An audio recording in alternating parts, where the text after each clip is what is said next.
by putting myself out there and not limiting myself, allowed me to open up doors that I didn't think was possible.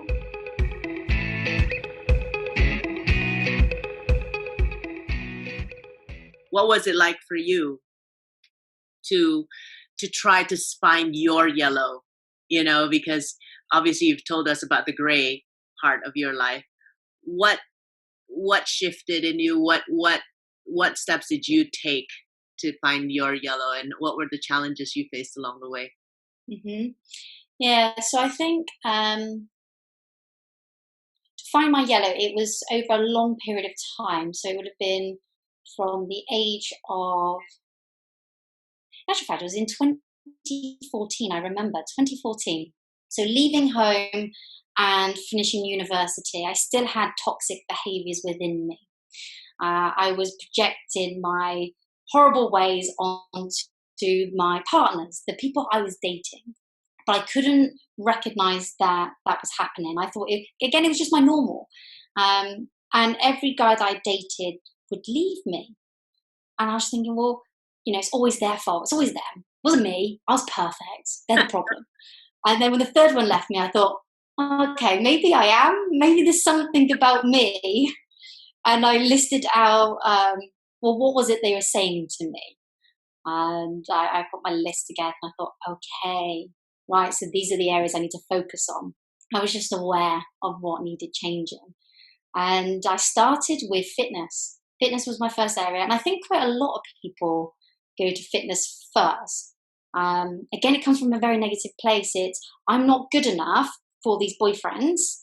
Therefore, I must make myself look better and then I'll be a better person. So I tried it. I was like, yeah, I feel good. I've got this great body. My skin looks healthy. I've got all this energy, but I was still a little bit negative with my ways. So it continued to show up. So I realized my one fix actually wasn't the one fix. There was many other areas, but it was a great starting point to get that energy, to have something to focus on and to prove to myself I can achieve.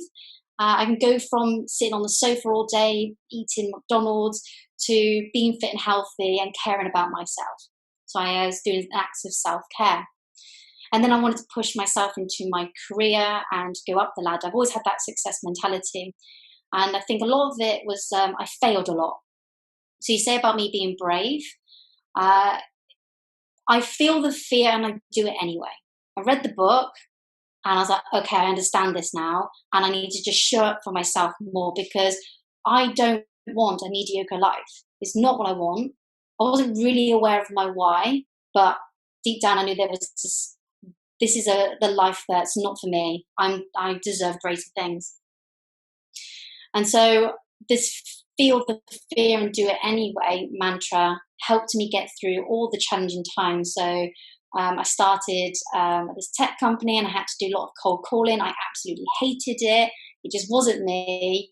But I learned a lot. I failed a lot. I learned a lot. And I just kept evolving like that. And I really, by putting myself out there and not limiting myself, allowed me to open up doors that I didn't think was possible. So I worked for a large tech company. And I remember going to the interview saying, well, why the hell am I doing this? I'm not going to get the job. Everyone else has got 10 years more experience than me. I'm too young for this. And I thought, nope, feel the fear and you're going to do it anyway and get out there. And I thought I'd done okay. I wasn't overly pleased with my performance or what I thought. Again, I was just, I was feeling quite like not good enough. But I got the job. Mm. And then when I got into the job, I felt like I had to prove my worth because everyone else was a lot older.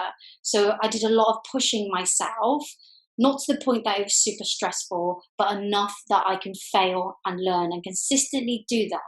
And then I found that there was many different aspects to this yellow. It wasn't just your health. It was also my friendships. It was also spending time with my family.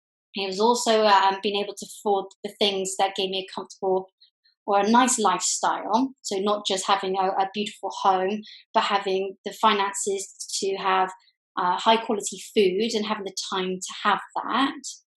And living on my terms. So I had elements of freedom.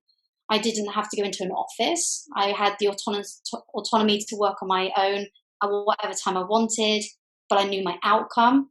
I was achieving my outcome. So there's a variety of aspects, and what I was striving for was fulfillment, that happy feeling. When I wake up in the morning, I'm inspired, I'm joyful.